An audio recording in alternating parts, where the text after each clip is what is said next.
the day doesn't end. It just runs out of people who need something from you. One moment you are moving, replies, adjustments, the carefully practiced face you wear in rooms with other people.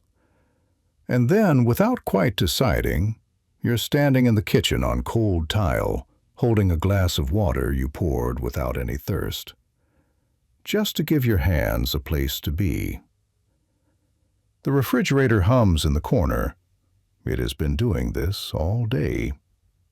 You just couldn't hear it over everything else. All day you were a shape made for other people.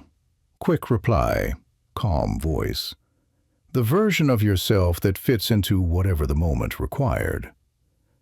What you don't realize, until the room goes quiet, is how much it cost to hold that shape in place.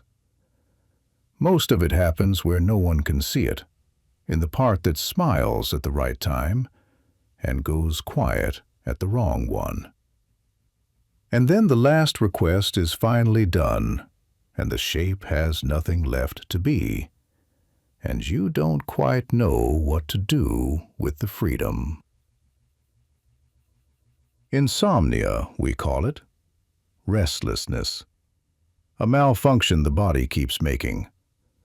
But sometimes the mind stays awake because it is protecting the only minutes in the entire day that belong to nobody else. Not to a reply, not to a room full of expectations. Just here, on cold tile, with no one asking. And that turns out to be stranger than being asked. Because we stay busy for a reason. Motion is the closest thing most of us have to a plan. Keep moving, and you never have to notice the question you've been circling for 3 years, or 5. Moving keeps the question from becoming visible, or bearable, maybe. But here, with a glass you keep forgetting to drink, the motion has stopped. And the question is right there, quiet and patient. The question is this: you were going to be someone else by now. Not better, necessarily. A little further along. The kind of person who had finally made peace with the thing you've been trying to make peace with for years.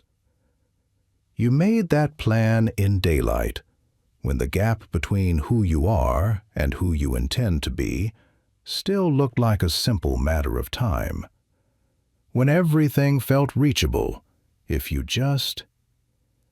And then the time passed. What arrived here tonight was not that person. The same one who stood in this kitchen last week, carrying the same half-finished thoughts. Never arriving on the schedule, just showing up instead. Stay with that for a moment. Don't move past it yet. There is a small, quiet humiliation in it. Not a devastating one, just the plain kind. The kind that comes from recognizing a shape you've seen before. This kitchen again. The same glass. A version of yourself that was going to be different by now.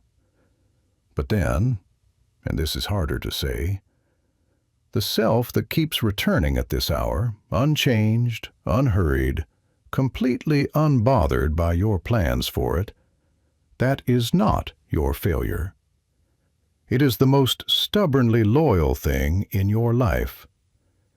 Never punishes you for what you didn't become. Never counts up what was supposed to be different. Just sits down in the half-dark with the quiet confidence of something that has existed longer than all your improving. And it is exactly what it has always been. You can be irritated by that. Most nights a part of you is. Or you can look at it the way you sometimes look at an old photograph. Not the kind that makes you flinch, That other kind, where almost without meaning to, you find yourself thinking, "Oh, there you are." Not with grief or with longing, with the quiet, level surprise of recognition. The way you'd recognize someone you thought you'd lost, not because they look the same, but because something underneath the changes is still completely, stubbornly themselves. After long enough sitting with it, something in you sets down a very old argument you forgot you were carrying. Outside, a car passes. Its headlights cross the kitchen wall. A thin stripe of light traveling slowly, then gone. You watch until it disappears. The kitchen feels very large and very still. You set the glass on the counter. A small ring of condensation stays on the stone. You almost wipe it away. The ring stays.